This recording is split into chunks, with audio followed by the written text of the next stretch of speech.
Ku makya g'olunaku olwaleero waliwo amawulire agatandise okubeera nga gatambula mbu waliwo ekintu ekibaluse oba ekitulise ku Akamwesi Shopping Mall eno ng'esangibwa awo ku Gayaza Road side z'ekyebando.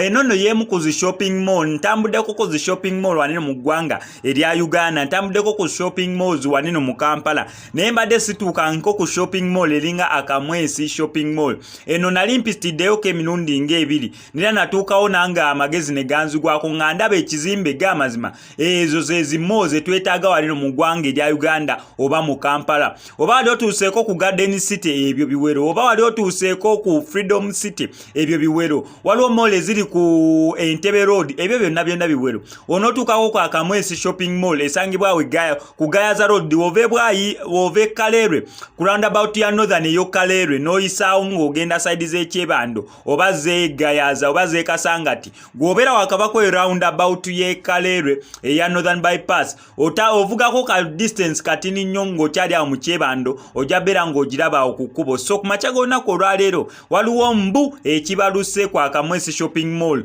Poliisi etuuseewo mu budde ne yeekola okwekebejja kwonna kwonna okugenza emmaaso, then oluvannyuma ne bagamba mbu tewaliwo kintu, then oluvannyuma ne bavaayo ne ripooti eri clarifying ensonga mbu tewaliwo kintu kyonna kyayabise ku Akamwesi Shopping Mall. Kati awo simanyi either bantu kye bawulidde, omanyi obwerinde kati bulinga obwerinde, buli kiro tulika abantu balowooza bomu, n'omupiira gw'eggaali gusobola otulika omuntu n'alowooza mbu bomu, naye okusinza ku poliisi tenavaayo na clear report eraga ki ekibaluse na lwaki aga mawulire gabadde gatandise okubeera nga saturatinga mbu bomu tulise ku Akamwesi Shopping Mall, naye ate nga bamaze okubeera nga baclarifying ensonga mbu awo tewaliwo kintu kyonna kyatulise. Kati kivudde ku ki abantu otandika okugamba mbu waliwo ekitulise, kivudde ku ki abantu otandika oteebereza mbu bomu etulise ku Akamwesi Shopping Mall ate nga tewaliwo kyatulise okusinza ku poliisi ne security details, kubanga poliisi etuusewo mu budde. Ennaku zino ensonga za bomu bazikwasiza maanyi n'oluntu olubagamba mbu waneno tuteebereza okubeerawo nga bomu, poliisi esitukiramu mangu nesobola okubeera nga eddukamu ekyo ekifo okulaba ng'ekebera oba ekanaanye ensonga erabe ki exactly ekigenda mu maaso.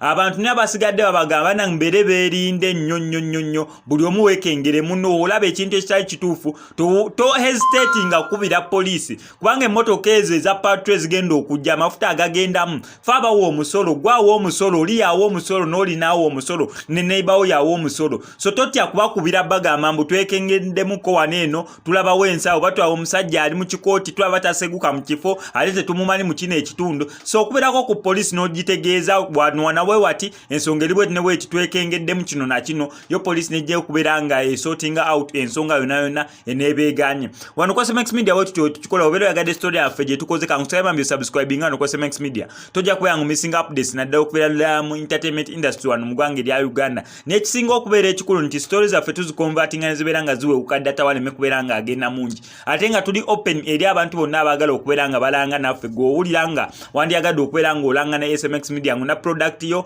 ng'ona services zo zoyagala tulange wano kwa SMX Media tujja beera tusobola bulungi nnyo okubeera nga tuzikulangira. Amanya ddoboozi nsigadde nze mu SMX representing straight out SMX Media. I sign out.